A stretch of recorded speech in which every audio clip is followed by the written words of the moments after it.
నమస్తే, నేను యజ్ఞమూర్తి. రాత్రి నుంచి ఒక మరణం ఆంధ్రప్రదేశ్లో, తెలంగాణలో, అలాగే టీవీ సినీ రంగాల్లో ఒక సంచలనాత్మకమైంది. ఒక టీవీ ఆర్టిస్టు చంద్రకాంత్ అనే అతను ఉరివేసుకున్నాడు అంటూ వచ్చిన ఆ వార్త సంచలనం రేపింది. కారణం, దీనికి 4 రోజుల క్రితం అతను అనుబంధంలో ఉన్నటువంటి మరో సీరియల్ ఆర్టిస్టు యాక్సిడెంట్లో వాళ్ళిద్దరూ కారులో ప్రయాణిస్తుండగా మహబూబ్ నగర్ దగ్గర ఆమె మృతి చెందడం, ఆ మృతిని తట్టుకోలేక ఇతను చనిపోయాడు అంటూ వార్తలు రావటం, ఇది రకరకాల అనేక అనుమానాలకి, అలాగే ఆ మృతికి సంబంధించి 2 కుటుంబాలు కూడా ఉన్నాయి కాబట్టి అనేక చర్చలకు కూడా దారితీస్తూ ఉంది.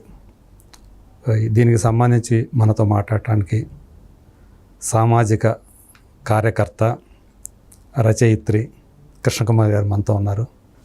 నమస్కారం కృష్ణకుమార్ గారు. నమస్తే.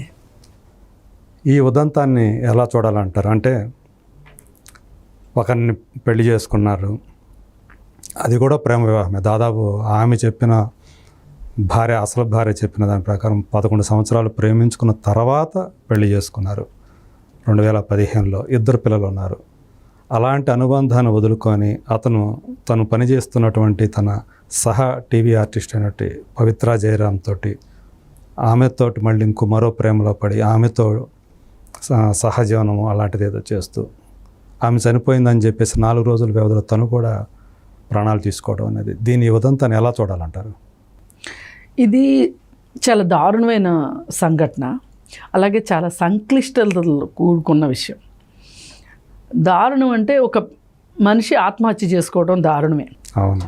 ఆత్మహత్యకి దారి తీసిన పరిస్థితులు ఎంత దారుణంగా లేకపోతే ఆ వ్యక్తి ఆత్మహత్య చేసుకుంటాడు. ఎవరికైనా ఆఖరి క్షణం వరకు ఊపిరి పీల్చుకోవాలని ఉంటుంది. ఇది అసంకల్పితంగా జరిగిపోయే చర్యలు. ఇప్పుడు మనం ఊపిరి తీసుకుంటున్నామని మనకు తెలియదు, కానీ తీసుకుంటానే ఉంటాం. అది అది అలా ఇన్బిల్ట్ అయిపోయిన వ్యవహారం. మరి అలాంటిది ప్రాణం కూడా అలాంటిది. ప్రాణాన్ని ప్రేమించింది ఎవరు? ఇష్టపడింది ఎవరు? కానీ కొంతమంది ఏదో ఒక బలహీన క్షణంలోనూ, అలాగే ఒక మానసిక సంఘర్షణలోనూ వాళ్ళకి ఇంకేమీ దారి కనిపించినప్పుడు వాళ్ళు తీసుకునే నిర్ణయమే ఆత్మహత్య నిర్ణయం. మరి ఈ చందు ఆత్మహత్య చేసుకోవడానికి కారణాలను గనక మనం విశ్లేషిస్తే, ఇతను ఎవరి వల్ల అయినా ఇలా చేసుకున్నాడా, లేదంటే ఇది ఒక స్వయంకృత అపరాధమా అని గనక మనం విశ్లేషించుకుంటే, మొత్తం ఈ సినారియో మొత్తం చూసిన తర్వాత వాళ్ళ భార్య చెప్పిన మాటలు, వాళ్ళ పిల్లలు చెప్పిన మాటలు, అలాగే అతను బతికుండగా మాట్లాడిన కొన్ని మాటలు, ఇవన్నీ చూసుకుంటే గనక ఖచ్చితంగా ఇది స్వయంకృత అపరాధమే. ఈ రెండో మాటే లేదు. స్వయం ప్రేరితం కూడా. స్వయం ప్రేరితం, స్వయంకృతం ఇది. అదే. ఎవ్వరూ అతన్ని ఏమీ చేసింది లేదు. ఇక్కడ పవిత్ర జయకుమార్ని నిందించడానికి లేదు, భార్యను నిందించడానికి లేదు, ఎవరిని నిందించేది లేదు. తానుగా చేసుకున్న తన ఆత్మహత్యకి తనే సోపానాలు వేసుకున్నాడు. ఇది ఏమన్నా వ్యాపారాల్లో నష్టపోయాడా, లేదు మనుషులు చేసిన మోసమా, లేదా స్నేహితులు చేసిన మోసమా, లేకపోతే ఆర్థిక ఇబ్బందులు తట్టుకోలేక చేసుకున్నదా, లేదు అంటే ఆఫీసు గొడవల్లో అట్లాంటి వాటిల్లో ఏమైనా చేసుకున్నదా, మరి సొంత భార్య ఎవరైనా అంత తీవ్రంగా బాధ పెట్టారా? మరి పైగా ఈ 4 సంవత్సరాల నుంచి పవిత్ర జయకుమార్ తోటి అతను సహజీవనం చేస్తున్న సందర్భంలో భార్య అతన్ని టార్చర్ పెట్టింది అనుకుంటే, పవిత్ర జయకుమార్ చనిపోకముందు కూడా అతను చనిపోయి ఉండాలి. అతని భార్య టార్చర్ ఏమన్నా ఉందా అనుకుంటే అప్పుడైనా చనిపోయి ఉండాలి. ఇప్పుడు దాకా ఆగక్కర్లేదు కదా. అంటే ఇలా ఎలా చూసినా కానీ 2 ఆడవాళ్ళ మధ్య, 2 కుటుంబాల మధ్య 2 పిల్లలు, పవిత్ర జయకుమార్కి ఇంకో 2 పిల్లలు ఉన్నారు. వాళ్ళ మీద ఇది పెద్ద ఎఫెక్ట్, ఇతని చావు వాళ్ళ మీద ఎఫెక్ట్ చూపించే అవకాశం లేదు. కానీ మరి ఈ పరిస్థితుల్లో ఇతను చనిపోవడము అనేది ఎవరికి నష్టం? అని చూసుకుంటే గనక భార్యకి పిల్లలకి నష్టం. అవును. అలాగే ఇంకో 40 ఏళ్ళు ఇంకొక 50 ఏళ్ళు బతికే బతుకుండగా అర్ధంతరంగా జీవితాన్ని నాశనం చేసుకున్నందుకు, అంటే అంతం చేసుకున్నందుకు అతనికి నష్టం. అలాగే అతనికి ఒక కుటుంబం ఉంది, తల్లి తండ్రి అక్క చెల్లెళ్ళు అన్న తమ్ముళ్ళు ఎవరో ఒకళ్ళు ఉండుంటారు. ఖచ్చితంగా. వాళ్ళందరికీ కూడా నువ్వు మనస్తాపాన్ని ఇచ్చావు. అసలు ఇప్పుడు నీ చావు వల్ల ఎవరికి మంచి జరిగింది? పైగా ఏంటంటే ఆ కుటుంబం ఎవరైతే ఉన్నారో, భార్య పిల్లలు ఉన్నారో, వాళ్ళు ఈ దీన్ని జీవితకాలం అంతా మొయ్యాలి, ఈ మచ్చను మొయ్యాలి, వాళ్ళు మచ్చను మొయ్యాలి. కానీ నేను ఒకటే చెప్తాను, ఆ భార్యకి నేను చెప్పే మాట ఒకటే, అసలు ఆ మచ్చను మొయ్యాల్సిన అవసరమే లేదు. మచ్చలన్నీ అతనే వేసుకుని ఆ మచ్చల్ని అతను క్లియర్ చేసుకోలేక ఆ మానసిక సంక్షోభంలో అతను చనిపోయాడు తప్పితే భార్య వల్ల ఏం జరుగుతుందండి? భార్యకి ఇప్పుడు ఆమె మచ్చను మోయాల్సిన అవసరం లేదు, కానీ కుటుంబ భారాన్ని మోయాల్సిన పరిస్థితి వచ్చింది. అసలు ఇప్పుడు లేడీస్ కూడా ఎట్లా తయారవుతారంటే, పెళ్ళి అయిపోయింది అనగానే వాళ్ళ సర్టిఫికెట్లన్నీ అటక మీద పెట్టేసేసి భర్తే లోకంలాగా అసలు పతి అతనే చూసుకుంటాడు. ఆర్థిక విషయాల్లో మనకు సంబంధం లేదు, ఏ వ్యవహారాలతోనూ మనకు సంబంధం లేదు, ఇంటిని చూసుకుంటే చాలు అని. మరి ఇలా చేస్తే ఈ రోజు నడి సముద్రంలో వదిలిపెట్టేసేసి చందు తన దారి తాను చూసుకుంటే, ఒకసారి ఇది రెండోసారి జరగటం ఆ అమ్మాయి జీవితంలో. ఒకసారి ఎప్పుడైతే పవిత్ర జయకుమార్తో ఉండటం మొదలెట్టినప్పుడే ఆ అమ్మాయిని ఒకసారి నట్టేట్లో ముంచాడు. ఇది రెండోసారి మళ్ళీ నట్టేట్లో ముంచటం. ఈసారి ఏంటి అంటే, ఏమైనా అంతకుముందు ఆర్థిక వ్యవహారాల్లో ఏమన్నా చేదోడు వాదోడుగా ఉన్నాడేమో, ఇప్పుడు అది కూడా చేసే పరిస్థితి లేకోకుండా ఈమెను అర్ధంతరంగా వదిలిపెట్టి వెళ్ళాడు. మరి అసలు చందు ఇలా ఎందుకున్నాడు అనేదే ఇప్పుడు మన పెద్ద ప్రశ్న. చందు ఇలా ఎందుకు? ఒక చందు కాదు, ఇలాంటి చందు చాలా మంది ఉన్నారు సమాజంలో, చాలా మంది ఉన్నారు. వాళ్ళ మనోవికారాలకి, వాళ్ళ మనస్తత్వంలో ఉన్న లోపాలకి, వాళ్ళ వ్యక్తిత్వ లోపాలకి వాళ్ళ చుట్టూ ఉన్న వాళ్ళందరూ బలైపోవాల్సి వస్తుంది. అంటే ఇంకొకటి ఇక్కడ ఒక విషయం పరిశీలనలోకి వస్తుంది, చర్చకి వస్తూ ఉంది. ఎక్కువగా అంటే టీవీ సీరియల్స్లో నటించే నటీనటులు కానీ, వాళ్ళు అక్కడ టెక్నీషియన్స్ అనుకుందాం, అక్కడ పనిచేసే వాళ్ళు ఏంటంటే కొన్ని నెలల పాటో లేదా కొన్ని సంవత్సరాల పాటో కలిసి పనిచేస్తున్నందువల్ల ఇలాంటి మనోవికారాలకో లేకపోతే ఆకర్షణలకో, తాత్కాలిక ఆకర్షణలకో లోనయ్యే ఎక్కువ అవుతున్నాయి. అంటే సినిమా రంగంతో పోలిస్తే, సినిమా ఏంటంటే ఒక 3-4 నెలలతో అయిపోతుంది ఆ సినిమా, మళ్ళీ ఇంకో దాంట్లోకి వెళ్ళిపోతారు. వేరే సీరియల్స్కి వచ్చేటప్పటికి ఇవి కొన్ని సంవత్సరాల తరబడి నడుస్తూనే ఉంటాయి. మనకు తెలుసు 1000 ఎపిసోడ్ల పాటు కూడా నడిచినటువంటి సీరియల్స్ ఉన్నాయి. దీనివల్ల ఏంటంటే వాళ్ళ మధ్య అంటే ఒక దగ్గరతనం ఏర్పడి, ఆ దగ్గరతనం ఆకర్షణలకి దారితీసి ఇలాంటి సంబంధాలకి, అనుబంధాలకి, వివాహేతర అనుబంధాలకు దారితీస్తున్నాయి అనేది ఒక అంశం వస్తూ ఉంది. దీనిని వివాహేతర అనుబంధము అనకూడదండి. అసలు అనుబంధం వేరు, సంబంధం వేరు. ఈ రెండిటికి నక్కకి నాగలోకానికి ఉన్నంత తేడా ఉంది. ఎందుకంటే అనుబంధము అనేది ఒక పాజిటివ్ సైడ్. ఈ సంబంధము అనేది ఈ వివాహేతర సంబంధము, చాలామంది అక్రమ సంబంధం అంటారు, కానీ అక్రమ సంబంధం అని వాడకూడదు, ఆ మాట వాడకూడదు. ఎందుకంటే వాళ్ళిద్దరికి ఇష్టమైనప్పుడు దాన్ని, వాళ్ళిద్దరికీ ఇష్టమైన అక్రమ సంబంధం అనకూడదు, వివాహేతర సంబంధం అని మాత్రమే అనాలి. అయితే ఈ వివాహేతర సంబంధాలకి పాల్పడడం వెనక ఈ వృత్తిలో భాగంగా దగ్గరతనం ఏమైనా కారణాలు అవుతుందా అనేది ఇప్పుడు మీరు అడిగింది కావచ్చు. కానీ అలా అని చెప్పి వాటి వెనక దాక్కోవడం కుదరదు. అంటే మనకు తెలుసు, ఎందుకంటే అది మరీ అపరిపక్వ వయసు కాదు, అది కాదు. వీళ్ళు అప్పటికే ఒక పెళ్లి బంధంలో ఉంటారు. ఉన్నప్పుడు పెళ్ళి అంటూ ఉన్న తర్వాత పిల్లలు కూడా ఉంటారు. ఈ పెళ్ళి మీ ఇద్దరు చేసుకోవచ్చు, కానీ పిల్లలిద్దరిని మటుకు మీ ఇద్దరే తీసుకొస్తారు ఈ ప్రపంచంలోకి. మీ ఇద్దరే తీసుకొచ్చినప్పుడు ఆ పిల్లల కోసమైనా మీరు మరింత బాధ్యతగా, ఇప్పుడు బాధ్యత లేదు అన్నవాడికి ఎవరికైనా పెళ్లి చేస్తారండి. పెళ్లి చేసిన తర్వాత కూడా బాధ్యత రాలేదు అంటే, పిల్లలు పుడితే బాధ్యత వస్తుంది అంటారు.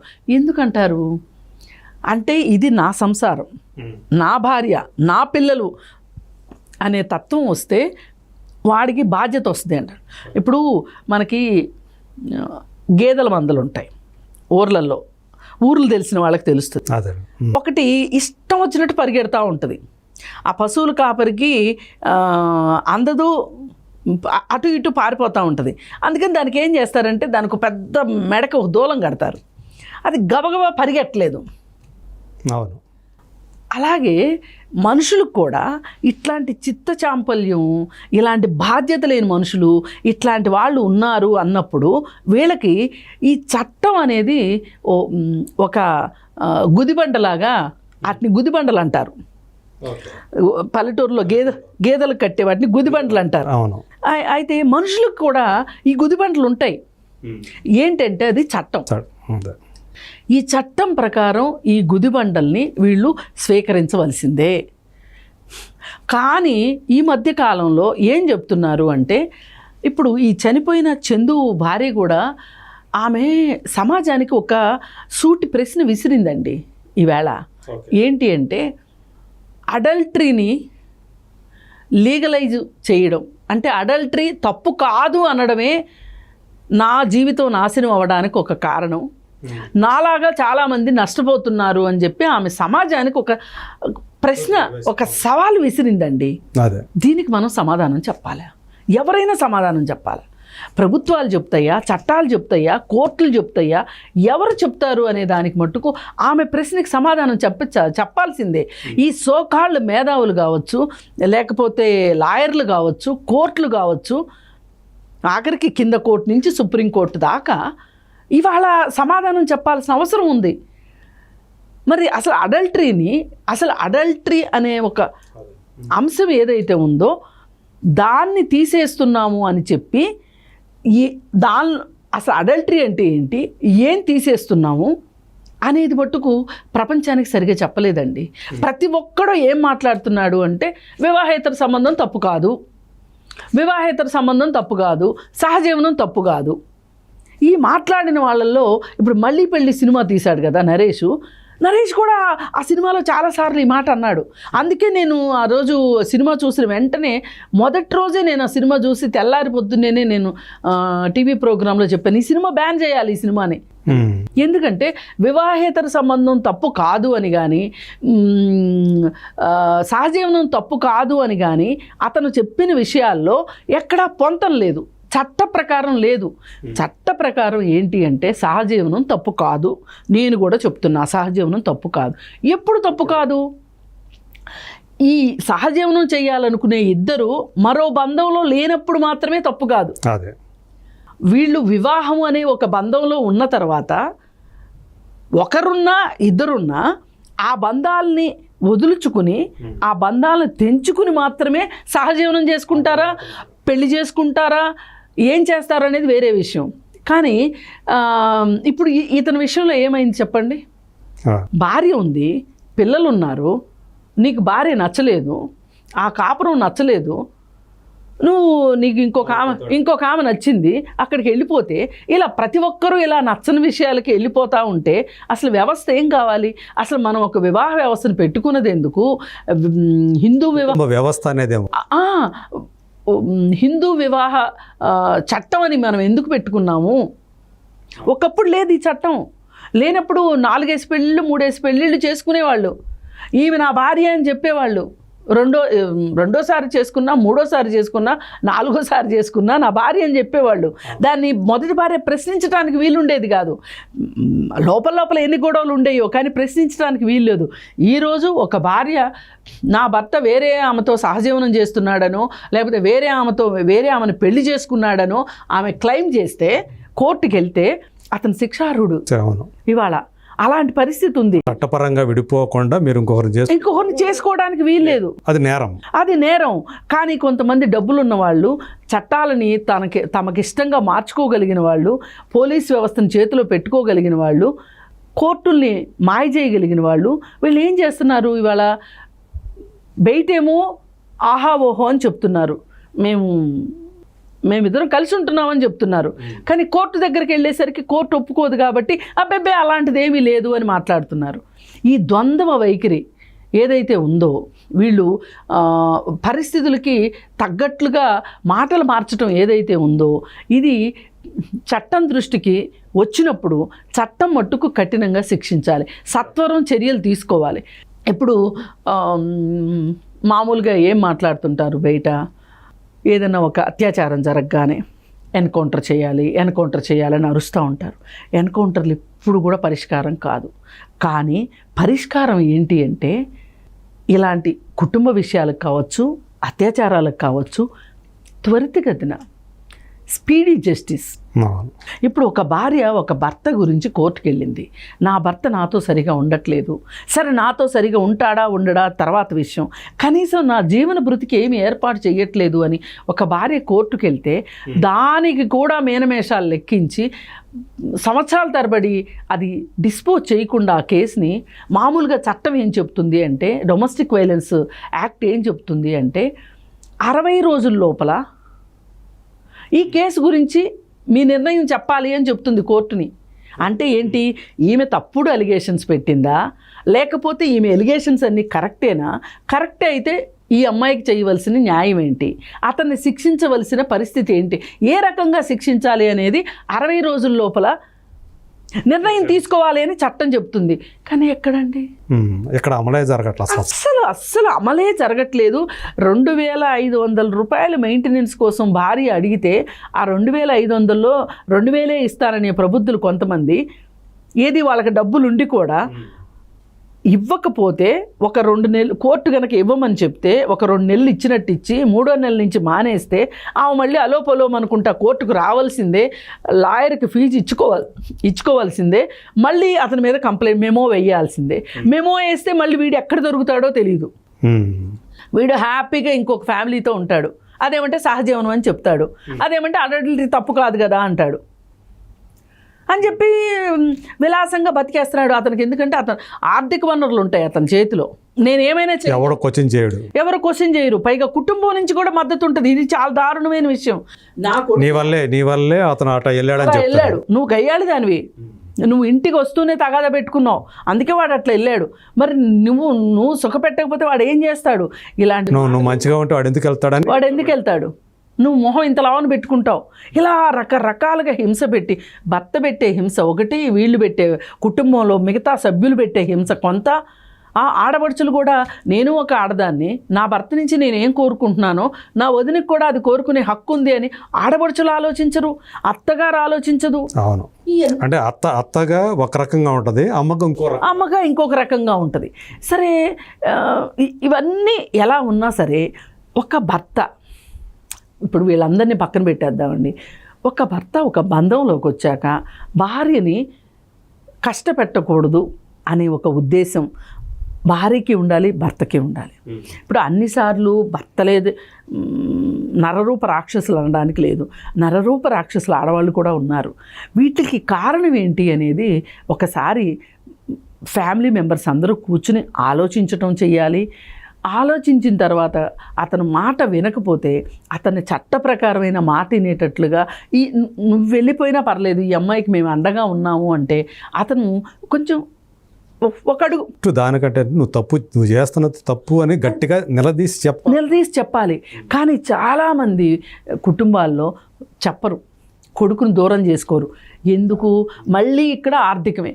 అవును, మళ్ళీ దూరం చేసుకుంటూ వాడు మన చూడ్డు, మన వృద్ధాప్యులు మన పరిస్థితి ఏంటి అనేది ఆలోచన. ఈ ప్రశ్న ఇప్పుడు ఈమె వేసిన ప్రశ్న దగ్గరే నేను ఆగిపోతున్నానండి ప్రతిసారి. పాపం ఆవిడ ఎంత చదువుకుందో తెలియదు, కానీ ఆమె సూటిగా వేసిన ప్రశ్న, అడల్టరీ గురించి వేసిన ప్రశ్న ఇవాళ ప్రతి ఒక్కరూ ఆలోచించేలాగా చేస్తుంది. అలాగే సమాజంలో కొంతమంది సెలబ్రిటీల పేరుతోటి వాళ్ళ జీవితాల్లో కూడా తప్పులు తడకల్లాగా చేసుకుంటూ వీళ్ళు ఏమి సమాజానికి మెసేజ్ ఇస్తున్నారు అంటే, వాళ్ళు ఏం చెప్తున్నారు అంటే, ఎక్కడ అవకాశం దొరికిన ప్రతి చోట నా మనసుకు నచ్చింది నేను చేశాను, నా మనసుకు నచ్చిన నిర్ణయం నేను తీసుకున్నాను అని చెప్తున్నారు. ఇది పరమ దుర్మార్గం. నా మనసుకు నచ్చినట్లు నేను వాళ్ళు ఏమైపోయినా పర్వాలేదు, తనకు సంబంధించిన వాళ్ళు, తన మీద ఆధారపడిన వాళ్ళు, తనను నమ్ముకున్న వాళ్ళు ఏమైపోయినా పర్వాలా. కానీ కుటుంబం అన్న తర్వాత విభేదాలు వచ్చే మాట వాస్తవం, వస్తాయి. ఎంత అన్యోన్య దాంపత్యంలోనైనా గొడవ ఎక్కడో చోట ఏదో సందర్భంలో వస్తాయి, ఏదో విషయం వచ్చినప్పుడు అవి మనం పరిష్కారం చేసుకోలేని దశలోకి అవి వెళ్ళిపోయినాయి అనుకున్నప్పుడు మనకి చట్టంలో వివాహం పక్కనే విడాకులు కూడా ఉన్నాయి. ఈ విడాకుల్ని చాలా సజావుగా, చాలా ప్రశాంతంగా, చాలా మనశ్శాంతిగా కూడా జరిపించుకోవచ్చు. ఎప్పుడు కుదురుతుంది అది? ఎప్పుడు కుదురుతుంది అంటే, నీకు ఆస్తిపాస్తులుండి, నీకు ఒక మంచి ఉద్యోగం ఉండి, నువ్వు ఎంతైతే న్యాయబద్ధంగా, చట్టము ఒక రకంగా చెప్తుంది మనకి, భార్యకి ఏమి హక్కులు ఉంటాయి, పిల్లలకి ఏమి హక్కులు ఉంటాయి అని మన చట్టం, హిందూ వివాహ చట్టం చెప్తుంది, వారసత్వ చట్టం ప్రకారం చెప్తుంది. దాని ప్రకారం నువ్వు నేను ఇంత ఇవ్వవలసి ఉంది, నేను ఇస్తాను, నా కొడుకులకి నా కూతుర్లకి నేను ఇవ్వాల్సింది ఉంది, వాళ్ళకి ఇచ్చిన తర్వాతనే నా ఆస్తి ఏదైతే ఉందో ఆ ఆస్తిని మాత్రమే నేను హక్కుదారిని, నేను ఇంకొక పెళ్లి చేసుకుంటే వాళ్ళకి హక్కులు ఉంటాయి అనే విధంగా ఒక పురుషుడు గనక ఆలోచిస్తే గనక ఇన్ని పేచీలు రావండి. ఈ విషయంలో నేను వేరే దేశాల్లో జరుగుతున్న విడాకుల ప్రక్రియలు, మన భారతదేశంలో జరుగుతున్న విడాకులు ప్రక్రియల్ని కనుక మనం పోల్చి చూసుకున్నట్లయితే కనుక భారతదేశంలో ఇంతవరకు ఒక్కటైనా సరే అత్యంత ఖరీదైన భరణం లేదు. ఓకే. కానీ ధనవంతులు ఎంతమంది ఉన్నారు మన భారతదేశంలో? ధనవంతులందరూ విడాకులు తీసుకోవట్లేదా? తీసుకుంటున్నారు కదా, ధనవంతులు కూడా విడాకులు తీసుకుంటున్నారు కదా, కానీ వాళ్ళు కూడా భరణం దగ్గర వచ్చేటప్పటికి ఇవ్వట్లేదు. అదే మీరు విదేశాల్లో చూడండి, ఆస్తిలో ఖచ్చితమైన భాగం భార్యకి ఎంత వెళ్తుంది చట్ట ప్రకారం అంటే అది ఖచ్చితంగా ఇచ్చేస్తారు వాళ్ళు. ఇక్కడ మన కుచ్చిత బుద్ధి ఉంది కదా, డబ్బు మీద అతి ప్రేమ ఉంది కదా, ఈ ప్రేమ, ఈ కుచ్చితమైన బుద్ధి, నేను వ్యవస్థల్ని మేనేజ్ చేయగలను అనే ఒక ధైర్యం, ఆ ధైర్యమే లేకపోతే గనక వీళ్ళు ఇలా చేయరండి, ఇలా చేయరు. అలాగే అంటే అంత అవినీతిమయమై ఉండటం అనేది కూడా దీనికి తోడ్పాటునిస్తుంది. ఒక వ్యక్తి తప్పు చేయవచ్చండి, తప్పు చేయని వ్యక్తులు, పొరపాట్లు చేయని వ్యక్తులు ప్రపంచంలో ఉండరు. అలా ఉన్నారు అంటే వాళ్ళు కదలకుండా ఒకే చోట కూర్చొని ఏమీ చేయకుండా ఉన్నట్లు లెక్క. బెర్నాడ్ షా చెప్తారు, అసలు ఒక వ్యక్తి తప్పే చేయలేదంటే అతను ఏమీ చేయలేదని అర్థం అని. అలా తప్పు చేయకుండా మనుషులు ఎవరు ఉంటారండి? మీరు చేయరా, నేను చేయనా? కానీ ఏ పరిస్థితిలోనైనా మనం చేస్తుంది తప్పు అని అర్థమైన మరుక్షణం ఎవరైతే యూటర్న్ తీసుకుంటారో పూర్తి టర్న్ తీసుకోవాలి, కరెక్షన్ చేసుకోవాలి. ఇప్పుడు స్వీయ నియంత్రణ లేనివాడే తప్పులు చేస్తాడండి. ఈ స్వీయ నియంత్రణ లేకుండా తప్పులు చేసి కూడా నువ్వు వెనకడుగు వేయగలిగితే గనక అద్భుతం అది. నువ్వు ఆ పని చేస్తే ఇన్ని గొడవలు ఉండవు. ఇప్పుడు ఈ చందునే చూడండి, ఈ చందు మనస్తత్వం కొంచెం విపరీత మనస్తత్వం. భార్య కూడా చెప్తుంది ఎవరి మాట వినడు అని. ఈ చందు ఇతనికి ఒక ప్రవర్తనాపరమైన అవలక్షణాలు ఉన్నాయి అతనికి. అతి కోపము, అతి ద్వేషము, అతి ఇష్టము, అతి ప్రేమ, ఇవన్నీ ఏదైనా సరే 2 డైరెక్షన్స్లో అతే ఉంటుంది. ఓకే. మామూలుగా ఉండడు అతను, అంతా అతే. ఆ అతితోనే ఆ అమ్మాయిని వెంటపడి మొదటి భార్యని, ఆమెని శిల్పాని పెళ్లి చేసుకున్నాడు. అంటే కొన్నాళ్ళు సహజీవనంలో ఉండి తర్వాత పెళ్లి చేసుకున్నాడు. అక్కడ కూడా ఒక విపరీతమే, అది కూడా విపరీత మనస్తత్వం ఉంది. అది ఆ మనస్తత్వం ఉంది కాబట్టి అతను పవిత్ర జయరామ్ని ఇష్టపడ్డాడు. పవిత్ర జయరామ్ని ఇష్టపడి ఆమెతో సహజీవనం చేస్తున్నాడు. ఇతను చాలా బాధపడుతున్నాడు. ఆవిడ మృతికి సంబంధించి అని వార్త చూడగానే నేనేమనుకున్నానంటే అతనికి ఇంకొక పెళ్ళి లేదేమో, పిల్లలు ఇంకో బంధంలో అతను లేడేమో, ఏదైతే తప్పే ఉంది ఆమెకి భర్తకి నా లైఫ్ ఆమె నా ప్రాణం అని చెప్తున్నాడు కదా. ఇప్పుడు ఆమె ఒక విడాకులు ఇచ్చిన మహిళ అని చెప్పి వస్తుంది వార్తలు. పిల్లలు ఉన్నారు, అయితే కూడా ఇతను ఆమెను ఇష్టపడ్డాడు, ఆమెతో సహజీవనం చేస్తున్నాడు అంటే నాకు కొంచెం గొప్పగానే అనిపించింది. కానీ వయసులో ఆమె కొంచెం పెద్దది ఇతని కన్నా, అయినా కానీ అతను ఇష్టపడి వాళ్ళిద్దరూ కలిసి ఉంటున్నారు అనేది నాకు కొంచెం మంచిగానే అనిపించింది. కానీ ఎప్పుడు మంచిగా అనిపిస్తుంది? అతను ఇంకొక బంధంలో లేనప్పుడు. ఈ బంధంలో ఉండి అటు వెళ్ళాడు కాబట్టి అతనిది విపరీత మనస్తత్వం. పైగా అతను ఒక సైకోలాగా బిహేవ్ చేస్తాడని మనకు అర్థమవుతుంది. ఏంటి, బాగా తాగుతాడని, ఇంటికి వచ్చి కూడా తాగుతూ కుటుంబ సభ్యుల ముందు ఆమెతో వీడియో కాల్ మాట్లాడతాడని. ఇదంతా ఒక మానసిక హింస అండి ఆ భార్యకి. అసలు నేను అంటాను, ఇంత హింసించే భర్తతోటి ఉండొద్దు. మనం ఎందుకు మన వ్యక్తిత్వాన్ని చంపుకుని ఇలాంటి భర్తలతో ఉండాలి? కానీ చాలామంది భార్యలు ఆలోచించేదండి, పిల్లలు ఉన్నారు, అవును, పిల్లల దగ్గరకు వచ్చేటప్పటికి ఆగిపోతారు, తమను తాము శిక్షించుకోవడానికి సిద్ధమైపోతారు. ఈ పిల్లలకు తండ్రి ఎట్లా? నేను పిల్లలకు తండ్రిని లేకుండా చేయడం ఏంటి? రేపు సమాజం ఎలా, రేపు మన పిల్లల్ని సమాజం ఎలా చూస్తుంది? కానీ వీళ్ళు అనుకుంటారు, అంటే వాళ్ళకున్న పరిమిత జ్ఞానంలో వాళ్ళు అలా అనుకోవడంలో తప్పు లేదు. కానీ ఇలాంటి హింస, కుటుంబ హింసల మధ్య పెరిగే పిల్లలు కూడా ఆరోగ్యకరంగా ఏం పెరగరు. మానసిక ఆరోగ్యం వాళ్ళకు కూడా ఏమీ బాగుండదు. మనం ఎన్నో ఎగ్జాంపుల్స్ చూసాం. పదే పదే ఒకే ఫ్యామిలీ గురించి మాట్లాడడం కూడా కరెక్ట్ కాదు. కానీ చాలా ఫ్యామిలీల్లో, ఇవాళ సెలబ్రిటీ ఫ్యామిలీల్లో చూస్తున్న వ్యవహారాలన్నీ చూస్తూ ఉంటే ఈ డబ్బు తాలూకు ఉన్న సంబంధాలు వాటి వికృత రూపాలకి వాళ్ళ పిల్లలు బలవుతున్న వాళ్ళు చాలామంది ఉన్నారు. మరి అందుకే ఎవరైనా ఆలోచించాల్సింది ఏంటి అంటే, విడాకులు అనేది మన జీవితంలో ఒక భాగం మాత్రమే. పెళ్ళి ఒక భాగం ఎట్లాగో విడాకులు కూడా ఒక భాగం. ఆ భాగంగా చూడండి మీరు. అదేదో మోయలేని భారంలాగానో లేకపోతే ఇంకోటో అనుకోవద్దు. ఎందుకంటే మీకు ఒక రోడ్డు క్లియర్ అవుతుంది. ఇప్పుడు బలవంతంగా ఒక బంధంలో ఉండే కన్నా ఇప్పుడు శిల్ప ఉన్నారు, అదే ఈమె గనక ఈ సంవత్సరమో క్రితం సంవత్సరం అంతకుముందు సంవత్సరమో అతనితో విడాకులు తీసుకుని ఉన్నట్లయితే గనక ఇవాళ అతని మృతి గురించి ఆమె అంత బాధపడాల్సిన అవసరం ఉండేది కాదు. ఆమెకు కూడా ఒక క్లారిటీ వచ్చి ఉండేది. ఆమె ఈలోపు ఒక వృత్తిలోకి వెళ్ళుండేది, చూసుకునేది.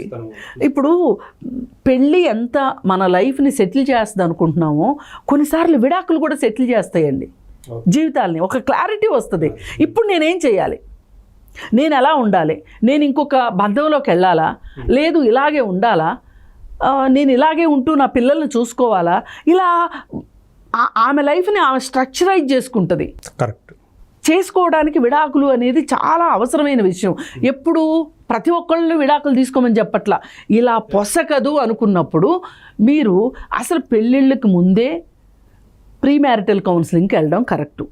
ఇవాళ ఉన్న పరిస్థితుల్లో సరే ప్రీ మ్యారిటల్ కౌన్సిలింగ్కి వెళ్ళలేదు, తర్వాత అయినా సరే మీకు పొరపత్యాలు వస్తున్నాయి అనుకున్నప్పుడు మ్యారిటల్ కౌన్సిలింగ్కి వెళ్ళి వాళ్ళ ముందు మీ బాధలు, మీ కష్టాలు, మీకేమన్నా మంచి విషయాలు ఏమన్నా ఉంటే మంచి విషయాలు అన్నీ మీరు వాళ్ళ ముందు వాళ్ళ టేబుల్ మీద పరిస్తే వాళ్ళు ఆలోచించి అసలు ఇద్దరిలో ఎక్కడ మిస్టేక్ జరుగుతుంది, ఎక్కడ కాంట్రవర్సీస్ వస్తున్నాయి, ఎక్కడ వీళ్ళకి కలవట్లేదు అనేది మాట్లాడి మీకు సూచనలు ఇస్తారు. అప్పటికి కూడా నచ్చలేదు అనుకోండి, హ్యాపీగా మ్యూచువల్ కన్సెంట్ తోటి విడాకులు తీసేసుకోండి. మీ దారులు మీరు చూసుకోండి. ఆ తర్వాత అదే చందుతోటి ఈమె విడాకులు తీసుకుని ఉన్నట్లయితే ఇవాళ ఆమె చనిపోయిందని అతను చనిపోతే కూడా ఈమె ఆడవలసిన పని లేదు, ఏమీ లేదు. హ్యాపీగా ఈమె జీవితం ఏమి గడుపుతూ ఉండేది. ఎంత బరితెగింపు కాకపోతే, నీకు ఒక భార్య పిల్లలు ఉన్న తర్వాత ఇంకొక ఆమె సహజీవనంలో ఉంటూ, అంటే ఇది ఆమె చనిపోయింది అని నువ్వు చనిపోవడము ఎంత బాధ్యతారాహిత్యం అండి ఇది. ఆ ఎంచుకున్న మార్గం, చావు అనేది, ఆత్మహత్య అనేది ఎంత దుర్మార్గమైన చర్య అసలు ఆ కుటుంబానికి. కరెక్ట్. అంటే ప్రేమ, చంపేంత ప్రేమ, చచ్చేంత ప్రేమని అసలు ఒప్పుకోకూడదండి. అది అసలు ప్రేమే కాదు, అది ఒక నిర్ణయం. ఆ నిర్ణయానికి మీరు ప్రేమ అని పేరు పెడుతున్నారు. అది నిజానికి దారుణమైన నిర్ణయం అది. దానికి మీరు ప్రేమ అని పేరు పెడుతున్నారు. అది చంపేంత చచ్చేంత ఇష్టాలు ఎప్పుడు కూడా జీవితంలో కరెక్ట్ కాదు. మీరు కొంచెం సంయమనంతో నేను చేసే ఈ పని 1-4 సార్లు ఆలోచించి, అంటే ఏదైనా ఒక మీమాంస వచ్చినప్పుడు ఒక మందుబాట్లు పెట్టుకొని మీరు చర్చించారనుకోండి, పరిష్కారం ఏం దొరుకుతుంది? దొరకదు. ఏదైనా ఈ విషయంలో ఒకళ్ళు నిష్ణాతులు అనుకున్న వాళ్ళ ముందు కూర్చొని మీ అంతరంగాన్ని పరిస్తే మీకు చెప్పే సలహా మీకు చెప్తారు. అందుకే ఇవాళ మన ఈ పెరిగిన స్వేచ్ఛ పెరిగింది అనుకుంటున్నాం, వ్యక్తిత్వాలు పెరిగిపోయినాయి, వ్యక్తిత్వవాదం పెరిగిపోయింది, ఎవరికి వాళ్ళకి ఇండివిజువాలిటీ పెరిగిపోయింది, ఇండివిజువలిజం వచ్చి ఎవరి అస్తిత్వం వాళ్ళది అన్నట్టు మాట్లాడుకుంటున్నారు కదా. ఇవన్నీ ఎక్కడికి దారితీస్తున్నాయి అనుకుంటే, ఒకప్పుడు మనం అందరం ఒక చాయిస్ కోసం పోరాడిన మనుషులు అండి. ఒక చదువు కోసము, అవును, ఒక తిండి కోసము, ఒక ఇంటి ఉద్యోగం కోసము, ఒక మాదిరి బట్టల కోసము, ఒక ప్రతి దాని కోసం పోరాటంగా ఉండేది. ఒక ఛాన్స్, అది జీవితంలో ఛాన్స్ కోసమే ఎదురు చూసిన మనుషులు మనం అందరం. కానీ ఇవాళ మన పిల్లల దగ్గరికి వచ్చేసరికి ఏమైపోయిందంటే ఒక చాయిస్కి వెళ్ళిపోయింది. అవును, ఒక కంఫర్టబుల్ లెవెల్కి వెళ్ళిపోయారు వాళ్ళు. హ్యాపీగా అన్ని వాళ్ళకి అందుబాటులోకి వస్తున్నాయి. ఒక ఛాన్స్ కాకుండా ఒక చాయిస్కి ఎప్పుడైతే జీవితం వెళ్ళిపోయిందో ఇలాంటి వెర్రితలలు వస్తున్నాయి. అందుకని వీటిని ఖచ్చితంగా కూకటి వేళతో పీకాల్సిందే. అంటే ఇప్పుడే వచ్చాయా వివాహేతర సంబంధాలు, ఒకప్పుడు ఎప్పుడు లేవా అంటే ఎప్పుడూ ఉన్నాయి. కానీ ఇంతకు ముందంతా ఎలా ఉండేది అంటే సొంత కుటుంబాన్ని వదిలిపెట్టుకునేలాగా ఉండేవి కాదు. అవును, ఆ భార్య కూడా భర్త వివాహేతర సంబంధాలని, అది నేను కరెక్ట్ అని నేను అనను కానీ ఆమోదయోగ్యంగా ఉండేది. అలా అంటే అప్పుడు ఆ విధంగా మేనేజ్ చేసేవాళ్ళు, స్ట్రక్చర్ అలా ఉండేది. మళ్ళీ మనం ఇతని నుంచి బయటకు వస్తే మనకు కష్టమైపోతుంది కాబట్టి అతని నీడలోనే ఉందామని అప్పట్లో ఆడవాళ్ళు అనుకునేవాళ్ళు. వాళ్ళిద్దరి మధ్య సన్నిహిత సంబంధం లేకపోయినా కానీ ఒక భద్రతగా ఫీల్ అయ్యేవాళ్ళు అప్పట్లో. ఇప్పుడు అది అంతా మారిపోయింది, అదంతా కూడా. అండ్ ఏది ఏమైనా ఒక పురుషుడు చాయిస్ కోసం వెళ్ళడం అనేది మట్టుకు నష్టాన్ని ఇస్తుంది తప్పితే కుటుంబానికి. పెళ్ళి అనేది ఒక ఛాన్స్ అండి, వివాహేతర సంబంధం అనేది ఒక చాయిస్. నువ్వు ఛాన్స్లో ఉంటావా చాయిస్లో ఉంటావా అనేది నీ బుద్ధిని బట్టే ఉంటుంది. నీ బుద్ధి ఏ రోజైతే వక్ర మార్గం పడుతుందో ఆ రోజే నువ్వు చాయిస్ల కోసం వెళ్తావు. ఎందుకంటే ఈ సందర్భంగా మనం మాట్లాడుకొని తీరవలసిన విషయం కూడా నరేష్ విషయం చూసుకుంటే, సినిమా యాక్టర్ నరేష్ విషయం, ఒక పెళ్ళి చేసుకున్నాడు, ఒక ఛాన్సు, విడాకులు అయిపోయినాయి, ఒక బాబు, మళ్ళీ రెండో పెళ్లి చేసుకున్నారు అంటే అక్కడ విడాకులు ఇచ్చారు, మళ్ళీ రెండో పెళ్లి చేసుకున్నారు, ఒక బాబు, మళ్ళీ విడాకులు ఇచ్చారు. So line clear. మళ్ళీ ఇంకొక ఆమెను పెళ్లి చేసుకున్నారు, ఒక బాబుని కన్నారు. కన్న తర్వాత విడాకులు ఇవ్వకుండా ఇంకొక మహిళని పెళ్లి చేసుకుంటాను అని ఆయన ఊరూరు చాటింపు వేస్తూ సోషల్ మీడియా మొత్తం వాళ్ళే వార్తలు చేసుకుంటూ మళ్ళీ ఆ బంధాన్ని కూడా ఒక పవిత్రమైన బంధంగా చూపించుకోవడం కోసం కొంత డబ్బు ఖర్చు పెట్టి సినిమా తీసి డబ్బులు ఉన్నాయి కాబట్టి ఈ చెయ్యడము, ఇలాంటివన్నీ ఎలా ఉన్నాయి అంటే సమాజానికి చాలా రాంగ్ సిగ్నల్స్ వెళ్తాయి. ఇలా చెయ్యాలి అనుకున్న వాళ్ళకి ఒక ఊతాన్ని ఇస్తాయి. కానీ ఇది కరెక్ట్ కాదు అనే ఒక కౌంటర్ మట్టుకు సమాజంలో రావాల్సిన అవసరం ఉంది. అంటే ఒక సోషల్ యాక్టివిస్ట్గా అంటే సమాజం అనేది అంటే తప్పుడు వైపు కాకుండా ఒక సక్రమమైన మార్గంలో, సవ్యమైన మార్గంలో ఉండాలి. ఇలాంటి వాటిని సవ్యమైన మార్గంలో ఉండాలండి ఖచ్చితంగా. ఎందుకంటే అపసవ్యంగా వెళ్తూ ఉంటే ఎన్ని యాక్సిడెంట్లు అండి. ఇప్పుడు మనకొక తెలుసు, మనకొక బాగా ట్రాఫిక్ ఉంది అన్నప్పుడు ఒక ట్రాఫిక్ కంట్రోలర్ ఉంటాడు. ఒక్క 5 నిమిషాలు ట్రాఫిక్ కంట్రోలర్ లేకపోతే అంతే ఎంత ధ్వంసం అయిపోతుంది. అంతే ఇది కూడా అదే. అందుకోసం ఏంటంటే మనము అడల్టరీ చట్టాన్ని అడ్డం పెట్టుకునో, లేకపోతే సహజీవనం చేయటం తప్పు కాదనో, వివాహేతర సంబంధం తప్పు కాదనో అనుకుని మనం మన జీవితాలను నాశనం చేసుకోవద్దు అని చెప్పడానికి చందుది ఒక తాజా ఉదాహరణ.